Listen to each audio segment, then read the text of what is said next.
BNP record দেখেন অতীতের প্রত্যেকটি সময় যখনই বিএনপি ক্ষমতায় এসেছে, রাজনীতি দেশ পরিচালনার দায়িত্ব পেয়েছে, সবচেয়ে বেশি গুরুত্ব দিয়েছে অর্থনীতিকে এবং অর্থনীতি সবচেয়ে সচল থেকেছে।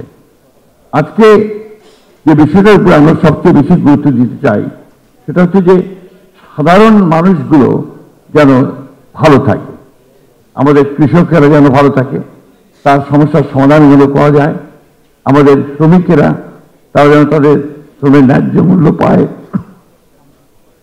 এবং অর্থনীতিতে যেন একটা স্টেবিলিটি, একটা স্থিতি অবস্থা থাকে এবং ম্যাক্রো ইকোনমিক্সটা যেন শক্ত হবে দাঁড়ায়।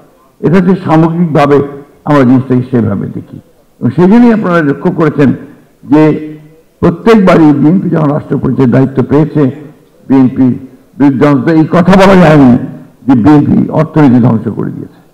বিএনপি অর্থনীতিকে সচল করেছে এবং এমনও বলা হয়েছে যে ইমার্জিং টাইগার আপনার বলা হয়েছে বাংলাদেশকে। এটা হচ্ছে যে তখন এই কারণে এখন যেমন কৌশলে যে কথাগুলো বললেন, যে বিষয়গুলো নিয়ে আপনাদের সাথে কথা বললেন, এই বিষয়গুলো বাংলাদেশে এখন সবচেয়ে বড় প্রবলেম। আমি ব্যক্তিগতভাবে মনে করি যে বাংলাদেশে ব্যবসায়ীদের ব্যাপারে আসলে চিন্তা ভাবনাটাও পরিবর্তন করা দরকার। এখানে সম্ভবত ডক্টর ইনামুল হক সাহেব এই কথা বলেছেন যে চোর ধরা ব্যাপারটা না থেকে এখানে ট্রাস্টের ব্যাপারটা খুব ইম্পর্টেন্ট। ব্যবসায়ীদের যদি আমরা বিশ্বাসী না করি তাহলে সে আমার ব্যবসা করে আমাকে সে কি দেবে, এই বিষয়গুলো আমার মনে খুব জরুরি। আরেকটা বিষয় যেটা আমি একটু জানতে চাই আপনাদের সামনে, আমাদের 15 বছর যারা লুট করেছেন, চুরি করেছেন, ব্যাংক ডাকাতি করেছেন, লুটপাট করে নিয়ে চলে গেছেন, তাদেরকে ভালো, তাদেরকে শাস্তি দেন। তাদের যে ইন্ডাস্ট্রিগুলো আছে, তাদের যে শিল্প কলকারখানা আছে, সেগুলো দিয়ে হাজার হাজার মানুষ কাজ করছে, সেগুলো বন্ধ করে দিয়ে যে 14 লক্ষ বেকার হয়ে গেছে শুনলাম কিছুক্ষণ আগে, তারা যাবে কোথায়? এই বেকারত্বটা আমরা সৃষ্টি করছি কেন? আমি মনে করি বিষয়টা আমাদেরকে আবারও ভেবে দেখা উচিত।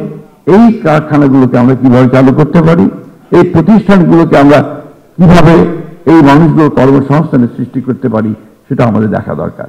1975 সালে যখন আপনার পট পরিবর্তন হলো, তো সেই সময় অনেকে ভেবেছিল যে তারপরে বাংলাদেশ বোধহয় ডুবেই যাবে, কিন্তু শহীদ প্রেসিডেন্ট জিয়া রহমান সাহেব কিন্তু টেনে উপরে তুলেছিলেন। একটা বটমলেস বাস্কেট থেকে সেটাকে একটা সম্ভাবনার একটা জনপদ তৈরি করতে সক্ষম হয়েছিলেন।